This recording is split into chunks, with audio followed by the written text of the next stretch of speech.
kuy manager di diriger il faut nga réaliste si li ngay diriger tey jii Aquatech bu démarré fii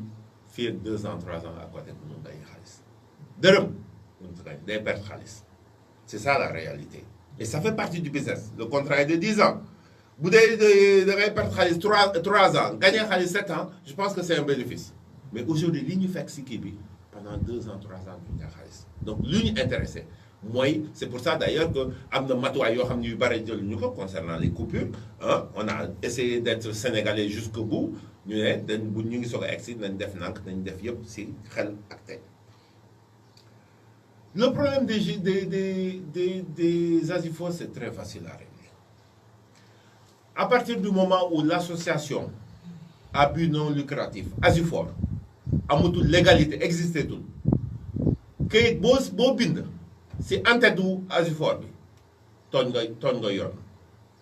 xaalis boo encaissé si tuuru ASIFOR bi tooñ nga yoon c'est tout à fait facile à comprendre parce que ASIFOR existé wul donc mënoo émettre facture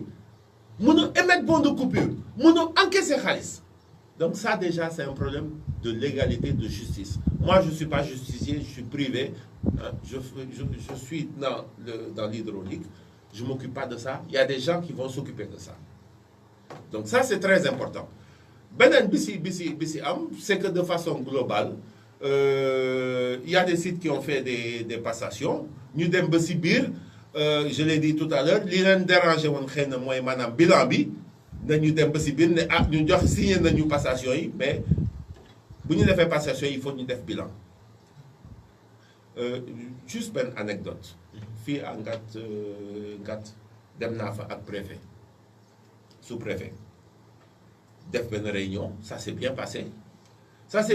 ba moment bi nga xam ni préfet dafa laaj compte bancaire bi carte bleue bi ak ñaata lañu am en liquide pour am situation bi pour mën ko bind fa la coow li commencé et pourtant on a fait 2 heures de réunion yoo xam ni ça se passait très bien échange waxtaan mais dès l'instant ba ñu waxee kii bi rek mais je peux vous dire que préfet ay xeer maa ko fekkee ay xeer la demee fale gendarme bi moo ko évacué ay xeer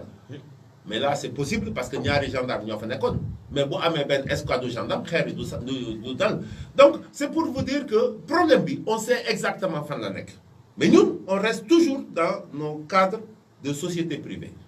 on fait un constat on envoie un rapport à l'OFOR au ministère au sous-préfet voilà la situation dafa am nguur nag moo war a jël matuwaay bu président décider dara gouvernement bi moo ko war a exécuter bu gouvernement bi décider dara sous-préfet préfet ak gouverneur ñoo ko war a exécuter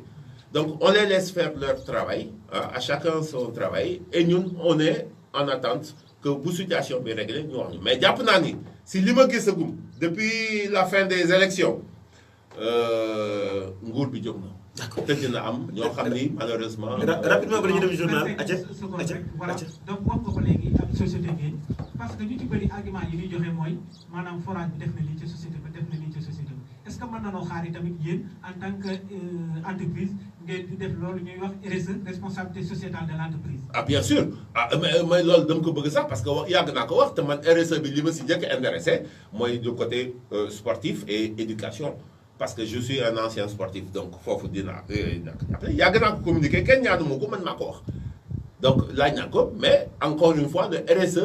il est bon que il est possible que quand le forage est rentable si le forage n'est pas rentable c'est difficile de faire le RSE à moins que ñu génn xaalis mais aujourd'hui man li ma bëgg mooy ñu jàll si problème ndox yi ba jublu si affaire nawetaan yi ñu ne waaw Aquatech moo jàppale équipe bu Nagalma moo Aquatech moo kii ñi ngi sol maillot Aquatech wala man yooyu côté boobu foofu laa bëgg a dem mais balaa ñuy egg foofu il faut que problème yi nga xam ni am na te kenn du ko nëbb que problème yi ñu réglé ko. d'accord rapidement Pape merci temps bi moom ñu xaw a xoj ba la ñuy dem journal kii directeur.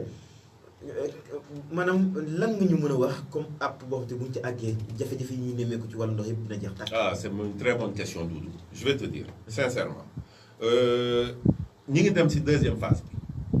bi mooy maanaam jël tous les forages de la région de Diourbel y compris les forages du PIDC forage PIDC amul problème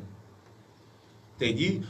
je prends le cas de forage de Réau Mao PUDC am na si ay liggéey yu mu def mais am na si ay problèmes techniques je suis en train personnellement man de pousser pour que forage bi mu démarrer donc yàlla bu ñu dimbalee problème technique yi dinañ ko jeex je pense que c'est des venues de sable et tout ça dinañ ko régler wul mel noonu mais ces forages là amul problème mais les vrais forages mooy ñi nga xam ñoo fi nekk dañuy am problème soit parce que installation yi dañu yàgg soit parce que lii parce que lii parce que lii remise à niveau bi moo ko mën a régler mais jàpp naa ni remise à niveau bi dépouillement bi je crois que on va attribuer d'ici la fin du mois buñ ko décider joxe ko nit ñi commencé liggéey defaraat forage yi changer pompe yi changer colonne d'exor yi changer tableau yi changer tout ce qui est nécessaire defaraat réseau bi ñun ñu jox ñu ko en gestion après ça ne sera qu'un problème de maintenance te maintenance moo gën a yomb réparation c'est pour ça que maintenance am doole parce que maintenance mooy aar réparation mooy permettre que réparation bañ a am donc je pense que loolu bu ñu remise à niveau defee ñu redimensionner site yi fi nga xam ni mën nañ fa def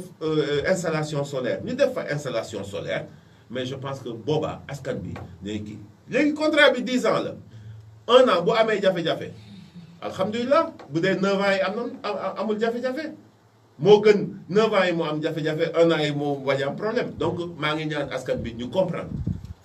que liggéey bi surtout liggéey ndox dafa di liggéey boo xam ni yombul.